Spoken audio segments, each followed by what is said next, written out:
Le chemin se crée sous tes pas. Le podcast intuitif dans lequel je te raconte mon parcours, mon voyage intérieur pour reprendre ma vie en main.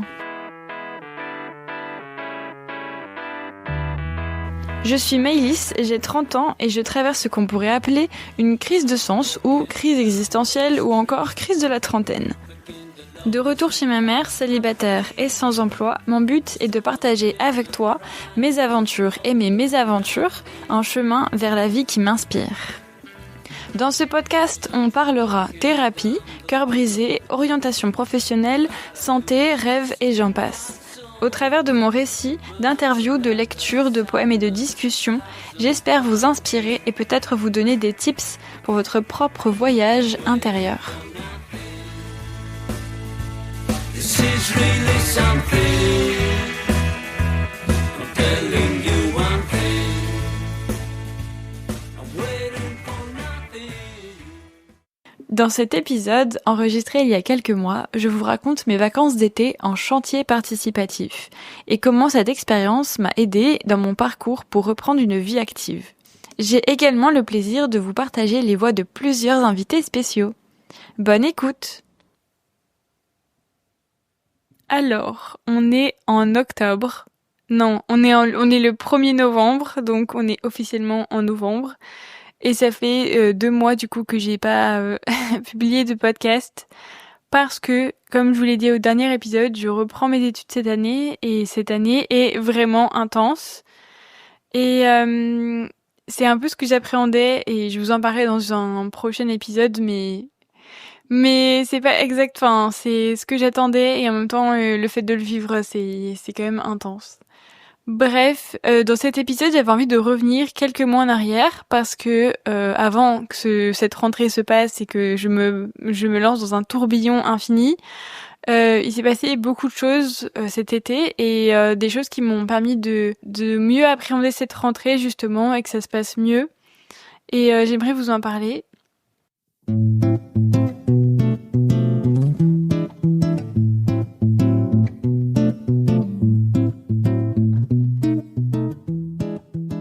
Déjà, quand j'ai décidé de reprendre mes études du coup en mai dernier, comme je vous ai dit, j'ai trouvé une alternance et je me suis dit que ce serait bien que je travaille un petit peu cet été pour reprendre un rythme doucement.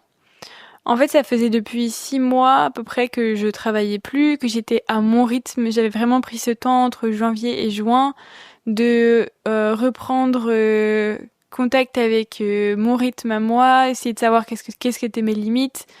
Me reposer parce que j'ai fait un burn-out il y a 1 an et j'avais vraiment besoin de ce temps-là pour me retrouver du sens dans ma vie, savoir de nouveau où est-ce que je suis, qui est-ce que je suis, etc. Et en fait, je me rends compte que en juin, j'avais extrêmement peur de reprendre un travail. Déjà parce que ça faisait presque 3 ans que j'étais à mon compte.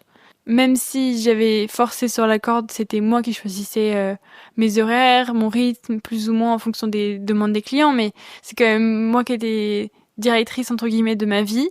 Et là, j'allais de nouveau être sous les ordres, entre guillemets, de quelqu'un, et avec des horaires que je ne choisis pas.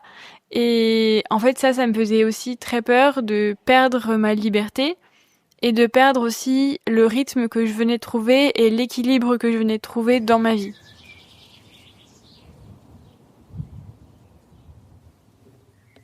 Ça fait 6 mois que je n'ai pas travaillé. Depuis janvier, en fait. J'avais fait quelques contrats ici et là, mais l'idée de reprendre un rythme intense m'effraie. Est-ce que j'en suis capable ? Vais-je à nouveau faire un burn-out ? Est-ce que c'est trop tôt ? Est-ce que j'ai assez récupéré ? Il y a 6 mois, et que 6 mois, j'étais vidée, fatiguée et perdue. Depuis, j'ai enfin pris le temps de ralentir. J'ai un rythme de vie lent et réparateur. La matinée, tranquille, faire à manger le midi, l'après-midi, la sieste, et après, aller promener ma chienne. Discuter avec ma mère, regarder des films ou des séries, lire des livres, avancer sur mon arbre généalogique. Ça fait quelques semaines que je sens que ce cycle de tranquillité va se terminer. J'en ai parlé à ma psy et elle m'a surtout dit de m'écouter, de ne pas dépasser mes limites et d'oser dire non. Je commence à trépigner. Le temps me paraît long et j'ai hâte de déménager.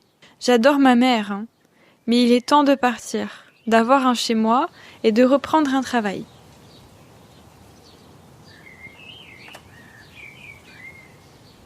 J'ai appréhendé le fait que, autant pendant 6 mois, j'avais vraiment pu faire à mon rythme et adapter aussi ce que je faisais, ce que je prévoyais dans la journée en fonction de ce que j'avais comme énergie le matin.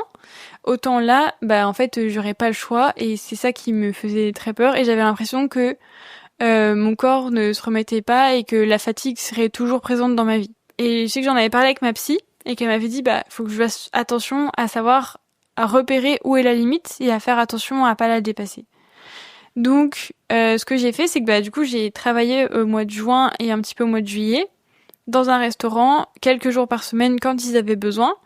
Et ça m'a permis de voir que déjà, physiquement, je suis plus capable de travailler dans un restaurant, même quand c'est ponctuel. Ça veut dire que au bout d'une journée de travail, j'avais hyper mal à l'épaule, hyper mal à la jambe, parce que c'est du côté droit du coup que j'ai des problèmes neurologiques, qu'il y a des nerfs qui ont été abîmés, et ça me provoque des douleurs et de la fatigue.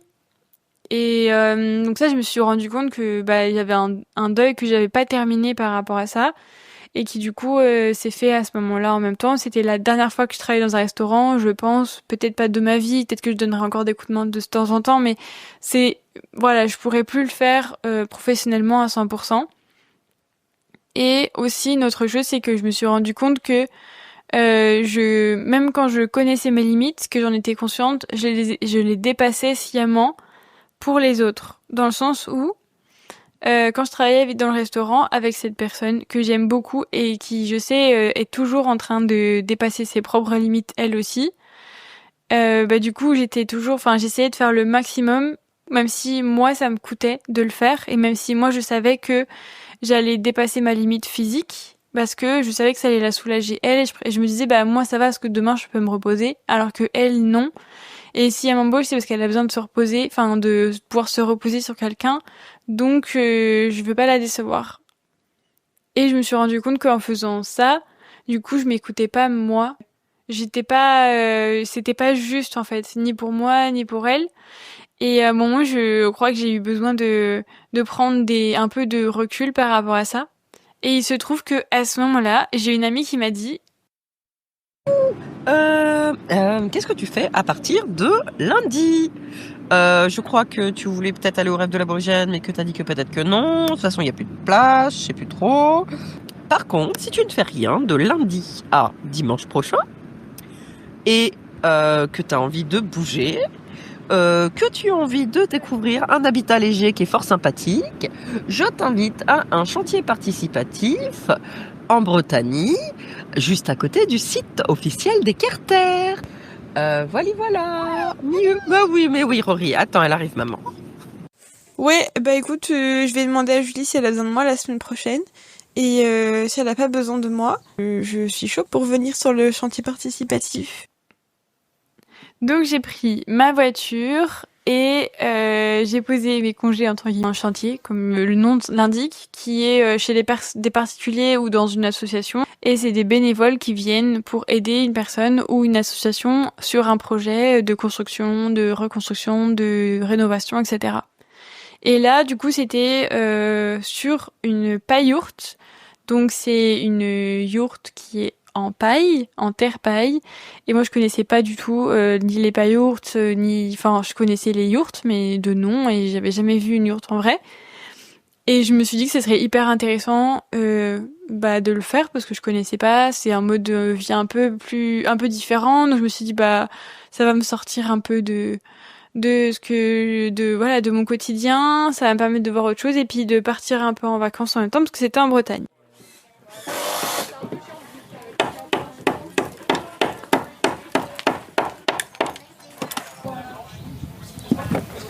Quelque chose à faire. Ça devrait faire un tapet. Je vais la reprendre et je vais la refaire. Dans les prisons de Quelqu'un d'autre Je te l'ai mis dans la tête? Ouais, merci. De rien. Je suis trompé, j'aurais dû couper comme ça. Est-ce que tu peux commencer par te présenter en disant ton prénom et puis un autre truc sur toi que tu as envie de partager? Mon prénom c'est Catalina et je suis roumaine. Et du coup, là on est chez toi. Oui. Et tu es en train de construire une pailloute. Oui. Est-ce que du coup, par rapport à ton projet là, de pailloute, Ouais. le chantier participatif, tu m'avais dit que c'était la première fois que tu faisais ça. Ouais. Qu'est-ce que tu en penses du coup au niveau de l'aventure humaine? Ça se passe comment? Écoute, j'avais beaucoup d'appréhension. Je me disais, je sais pas si je suis en capacité d'accueillir autant de monde. Je sais pas si je suis en capacité de donner un accueil chouette, où les gens ils se sentent bien, où ils se sentent pas exploités, parce que j'ai pas envie de... Moi j'ai vachement de mal à demander des coups de main sans rendre ce qu'on me donne, et du coup les chantiers participatifs ça m'a vachement questionné par rapport à ça, en me disant il y a des gens ils vont venir là, vont bosser pendant une semaine gratuitement. Juste je les nourris et puis eux ils bossent et puis moi je leur donne quoi en échange, et en fait je me rends compte au fur et à mesure que chacun vient chercher quelque chose de toute façon, et que il repart avec quelque chose, même si c'est pas un service que je lui rends. C'est le collectif qui rend autrement ou... Ouais. Puis il y a des gens qui arrivent là, qui sont en train d'essayer de se reconstruire après des mauvaises expériences de travail ou des mauvaises expériences de vie, et qui sortent la tête de l'eau et qui viennent là pour remettre un petit pied dans la vie sociale ou dans le monde du travail, même si c'est pas le monde du travail vraiment, mais ça remet en route, et ça permet, je pense, à certains de voir de quoi ils sont capables, d'être dans une énergie positive, de redémarrer, et puis des gens qui viennent chercher d'autres choses aussi. Mais ouais, il y a plein de raisons que je maîtrise pas. Mais je comprends que il puisse y avoir d'autres raisons que je te file un coup de main et tu me le refiles en retour.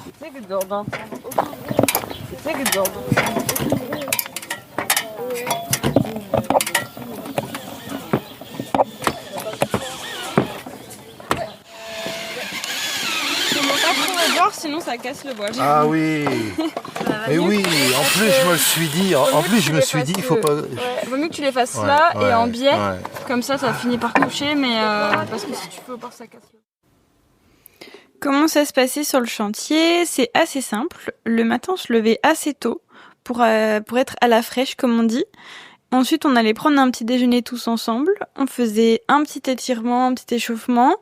Et après, on se demandait comment ça va aujourd'hui, notre humeur du matin, comment on se sent sur le chantier. Et puis, on se répartissait sur les différentes tâches qu'il y avait à faire. Et c'était parti pour une matinée de travail, à peu près jusqu'à midi 13h à peu près. Et ensuite, on allait manger. Et ensuite, l'après-midi, on travaillait à l'intérieur où on essayait de se protéger un peu de la chaleur et du soleil. Et vers 17h, on arrêtait le chantier. Et puis, on partait, soit on a été se baigner dans la rivière du coin, ou d'autres fois, on a été juste se balader. En tout cas, on allait faire notre vie après 17h. Et c'était très chouette parce que on profitait pour partager d'autres types de moments. Et puis le soir, on mangeait tous ensemble. Et après, on discutait, ou on a fait pas mal aussi. On a fait des feux et on faisait des chants avec de la guitare et tout. Mets la main dans l'eau de la rivière. Mets ta main dans l'eau du ruisseau. Mets ta main dans l'eau de la rivière. Mets ta main dans l'eau du ruisseau. Mets ta main dans l'eau de la rivière. Ça, c'était très chouette. Ça m'a rappelé les soirées de colo. Et puis aussi, on a fait des soirées à regarder les étoiles. C'était la période des étoiles filantes. Bon, moi, j'en ai vu aucune. À chaque fois que je disais, je vais me coucher, j'en ai marre. Il y en a une qui arrivait et je la voyais pas. Donc ouais, c'était vraiment une ambiance très colo et en même temps très réparatrice pour beaucoup d'entre nous. On était tous là avec notre passé dont on n'a pas forcément tant parlé. Certains d'entre nous avaient travaillé ou étaient avaient un travail, mais la plupart de ceux qui étaient là avaient du temps. Et ils avaient du temps parce que c'était des gens qui étaient dans l'entre-deux. Un peu comme moi, c'est-à-dire que il y avait soit des personnes qui avaient fait un burn-out, soit des personnes qui avaient eu des moments difficiles dans leur vie et qui étaient dans une période où ils travaillaient plus. Des personnes qui étaient en manque de sens dans le travail qu'ils avaient fait précédemment. Il y avait plusieurs types de profils, mais en tout cas, on se retrouvait tous dans ce moment de nos vies où on a du temps et où ça va un peu mieux. Et on a envie de reprendre goût à la vie, on a envie de retourner dans une vie active, dans quelque chose de plus dynamique, mais pas encore le monde du travail qui peut être violent parfois. Et ça, c'est un peu l'entre-deux qui est plus doux, plus humain, plus à l'écoute. Et c'est vrai que Catalina, elle l'a vraiment compris, et quand elle nous a accueillis, elle nous a vraiment toujours dit, faites à votre rythme, si vous avez besoin d'une pause, vous prenez une pause. Si vous avez besoin de dormir un peu plus longtemps, vous dormez un peu plus longtemps. Enfin, elle était très à l'écoute des bénévoles et elle voulait vraiment que les gens se sentent ok et que chacun puisse apprendre sur le chantier et aller à son rythme. Elle a très vite senti que les personnes qui étaient là allaient être des personnes dont il fallait faire attention. Et comme nous, on était tous un peu pareil, où on savait que on sentait un peu qu'on n'était pas tout seul à avoir vécu des galères avant, on prenait très soin les uns des autres et j'ai trouvé que c'était vraiment un chantier très bienveillant. À savoir que c'est pas toujours le cas. Les chantiers participatifs, c'est pas le monde des bisounours. Il y a aussi des personnes qui abusent dans le sens qu'ils sont vraiment là en mode clairement de la main-d'œuvre gratuite. Et dans ces cas-là, si jamais vous faites un chantier participatif et vous sentez pas que vous êtes bien pris en charge, ou que vous sentez que vous êtes utilisé, mais partez tout de suite. Enfin, c'est pas le but. C'est vraiment le but de vivre une expérience ensemble, de donner un coup de main, de donner le soi de façon positive et bienveillante. Et la bienveillance, ça va vraiment dans les deux sens. Donc, si c'est pas le cas, fuyez, vraiment. Et il y a vraiment de tout dans ce monde. Donc, il y a forcément des gens chouettes aussi qui pourront vous accueillir sur des chantiers chouettes. Et il y en a un peu partout. Donc, ce que je retiens de l'expérience, au final, c'est que ça m'a vraiment permis de remettre un pied dans le monde du travail. Parce qu'il y avait quand même des horaires, quand même quelque chose de l'ordre de la responsabilité, puisqu'on construit une maison, donc on fait pas n'importe quoi non plus. Il y avait de l'entraide, il y avait de l'apprentissage et de l'auto-apprentissage. Quand il y en avait un qui avait appris quelque chose, qu'il avait un peu expérimenté une après-midi entière, le lendemain il pouvait passer sur autre chose, mais avant il pouvait transmettre ce qu'il avait compris, ce qu'il avait appris à la personne qui allait prendre son poste. Et j'ai trouvé ça vraiment très chouette qu'on puisse évoluer, apprendre et qu'on puisse faire des choses chouettes sur ce chantier. Ça m'a aussi permis de me sentir capable de faire autre chose que de la cuisine, même si j'ai passé la moitié du temps en cuisine. Mais parce que j'adore la cuisine, ça n'empêche. Et que ça m'a rassurée de me dire que je pourrais encore cuisiner pour des gens et le faire de façon plus... comment dire, le faire juste avec le cœur sans qu'il y ait d'échanges monétaires ou vraiment, je sais pas comment expliquer, mais le fait d'avoir dû vendre ma passion entre guillemets et vendre le plaisir que j'avais à cuisiner, ça a vraiment beaucoup dénaturé. Et là d'avoir juste cuisiné pour des personnes qui travaillaient sur un chantier et d'avoir pris du plaisir à le faire, ça m'a vraiment un peu plus réconciliée avec la cuisine, même s'il y a des périodes où il y a des jours où j'avais un peu moins envie et que je me suis un peu plus forcée parce que je savais que ça allait leur faire plaisir. Mais je sais pas, ça m'a rassurée quant au fait que j'étais encore capable de cuisiner et que je pouvais encore donner de l'amour et du plaisir et de la gourmandise à travers mes créations culinaires, à travers ma cuisine, sans que ce soit que ce soit tous les jours et que je me sente obligée, quoi. Dernière chose, c'est que j'ai trouvé très intéressant de parler d'un mode d'habitation qui soit différent. J'avais déjà entendu parler de ça avant, mais de loin et sans forcément m'y intéresser vraiment.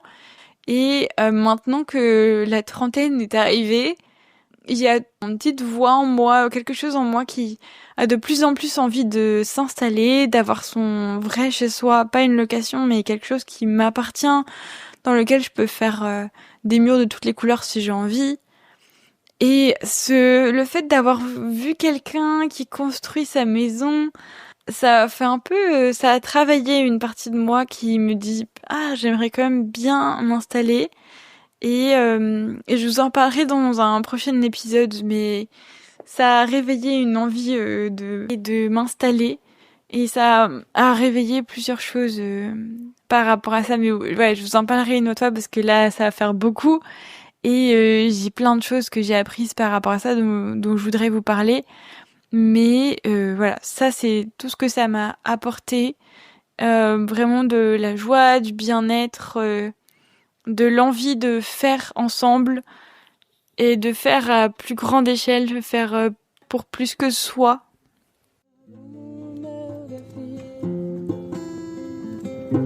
La voi întoarce, sigur într-o zi.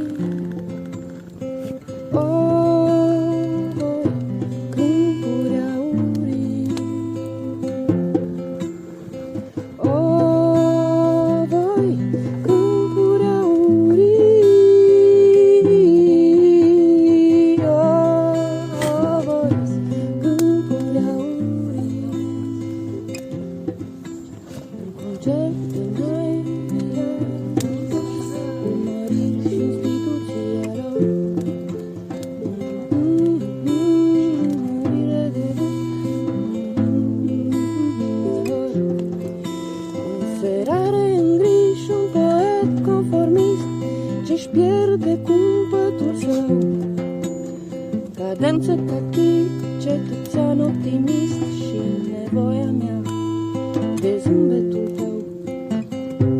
Și dacă toate astea nu vor reuși, și dacă nu e ăsta drumul meu de-a fi, la voi mă voi întoarce sigur într-o zi.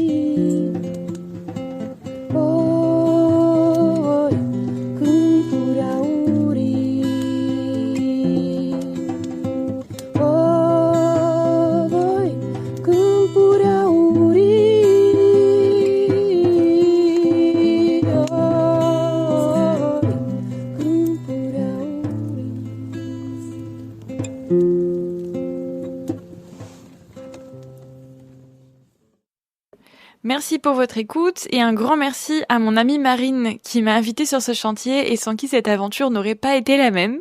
Un grand merci aussi à Catalina pour son accueil et à tous les participants de ce chantier. On se retrouve, j'espère, au plus vite. J'ai un épisode sur le feu qui sera dans la continuité de celui-ci, mais pour l'instant il n'est pas encore prêt. Et puis moi je vous dis à bientôt, bonne journée, bonne soirée, bon matin, suivant l'heure à laquelle vous écoutez le podcast. Salut! Tu